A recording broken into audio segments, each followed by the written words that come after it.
నమస్తే, welcome to Disha TV. BRS అధినేత మాజీ ముఖ్యమంత్రి కేసీఆర్ ప్రజల్లోకి రానున్నారా?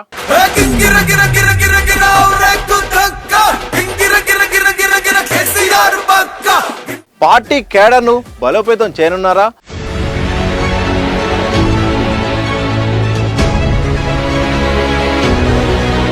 మరోవైపు ప్రభుత్వ తీరును ఎండగట్టేందుకు వరుసగా సభలు సమావేశాలు నిర్వహించనున్నారా?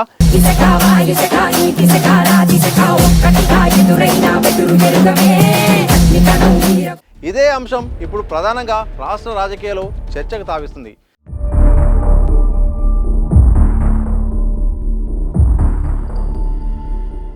దీనికి ప్రధాన కారణం ఈ మధ్యకాలంలో కేటీఆర్ ఓ ఇంటర్వ్యూలో మాట్లాడుతూ వచ్చే సంవత్సరం కేసీఆర్ ప్రజల్లోకి రానున్నారు. ప్రతిపక్ష నేతగా ఆయన ప్రజల సమస్యలను కూడా తీసుకుపోతున్నారు. ప్రభుత్వ విధానాలను కూడా ఎండగట్టనున్నారు.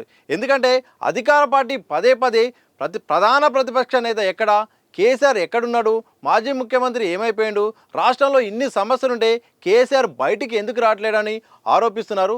వాళ్ళ కళ నెరవేరుతుంది, వచ్చే సంవత్సరం మాత్రం కేసీఆర్ రాబోతున్నాడు అంటూ కూడా కేటీఆర్ చేసిన వ్యాఖ్యల నేపథ్యంలో కేసీఆర్ రాక పట్ల ఒక ఆసక్తికరమైన చర్చ కొనసాగుతుంది. నిజానికి 10 ఏళ్ల అధికారంలో ఉన్న బీఆర్ఎస్ ఇక తర్వాత ఓడిపోవడం, ఆ తర్వాత అసెంబ్లీ ఎన్నికల్లో ఓటమి తర్వాత పార్లమెంట్ ఎన్నికల్లో ఘోర పరాజయం తర్వాత కేసీఆర్ ఒక్కసారిగా మౌనం దాల్చారు.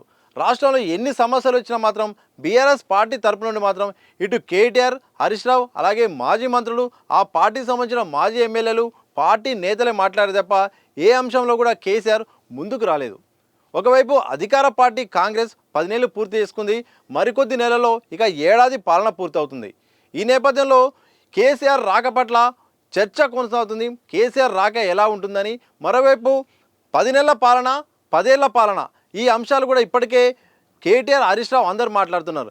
అయితే గతంలో కేసీఆర్ చేసిన వ్యాఖ్యల నేపథ్యంలో ఇక తప్పకుండా రీఎంట్రీ ఉంటుందనే ఒక నేపథ్యం అయితే కనిపిస్తూ ఉంది. దీనికి గల కారణం గతంలో కేసీఆర్ మాట్లాడుతూ సంవత్సరం వరకు కాంగ్రెస్ పార్టీకి ఛాన్స్ ఇస్తాము, ఈ ప్రభుత్వం సంవత్సరం చూసిన తర్వాత వీళ్ళ విధానాలను సంవత్సరం తర్వాత నేను బయట పెడతాను, ఎందుకంటే ఏ ప్రభుత్వానికి టైం ఇవ్వాలి, ఆ నేపథ్యంలో కాంగ్రెస్ ప్రభుత్వానికి కూడా 1 సంవత్సరం టైం ఇస్తాను, ఆ సంవత్సరం తర్వాత నేను ప్రజల్లోకి వస్తానని చెప్పారు. ఈ నేపథ్యంలో కేసీఆర్ రాక ఆయన వ్యూహం, ఆయన కదలికలు ఎలా ఉండబోతున్నాయి అనే దానిపైన ప్రధానంగా ఆసక్తి రేపుతుంది.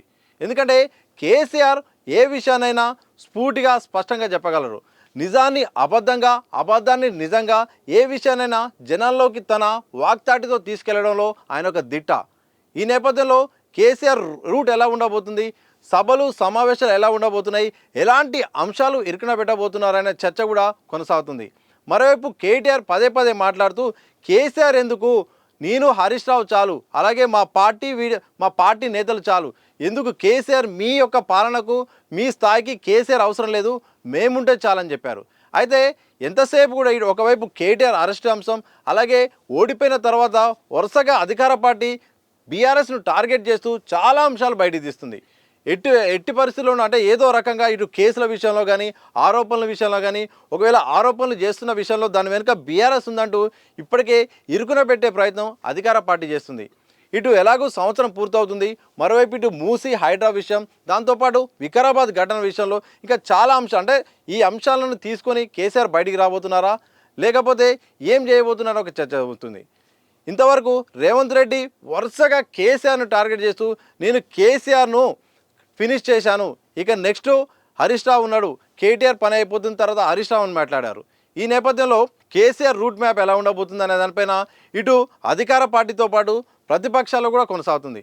ఎందుకంటే కేసీఆర్ చేసే విధానం, ఆయన తీసుకునే ఆలోచన విధానం, ఆయన చేసే పర్యటనలు, ఆయన మాట్లాడే విధానం అన్నీ కూడా చాలా విలక్షణంగా ఉంటాయి. ఆయన మౌనం కూడా ఒక్కోసారి ఆశ్చర్యకరంగా అది కూడా ఒక ప్రచారం కొనసాగుతుంది.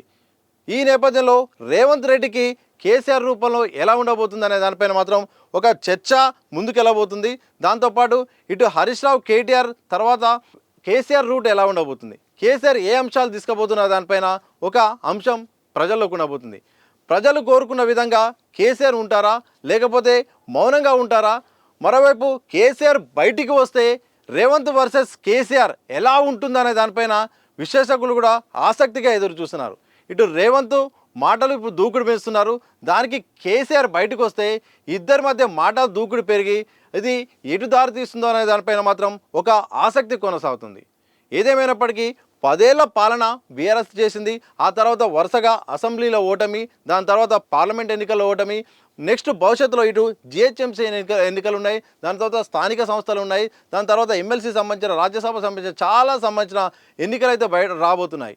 ఈ సందర్భంలో అధినేత రాక బీఆర్ఎస్ పార్టీకి ఎలాంటి మైలేజ్ ఇవ్వబోతుంది, అలాగే అధికార పార్టీని ఎలా ఇరుకున పెట్టబోతున్నాడు, బయటకు వచ్చిన తర్వాత ఏ ఏ అంశాలు చేయబోతున్నాడు, అసలు ముందు రాజకీయ పరిణామాలు కేసీఆర్ రాక తర్వాత ఎలా ఉంటుందనే విశ్లేషణలు తెలియాల్సి ఉంది. దాంతోపాటు ఆయన మాటలు వేస్తే అధికార పార్టీ ఎట్లా ఢీకొంటుంది, అసలు బీఆర్ఎస్ వర్సెస్ కాంగ్రెస్గా ఉంటే మధ్యలో బీజేపీ ఎలా దూకుడుగా వెళ్ళబోతుంది, బీజేపీ విధానం ఏంటి, ఇవన్నీ ప్రశ్నలకు ఒక కేసీఆర్ రాక మాత్రం సమాధానం చెప్పబోతుంది. కేసీఆర్ ప్రజల్లోకి వస్తే ఏం జరగబోతుందనే మాత్రం మరికొద్ది రోజుల్లో తెలియనుంది.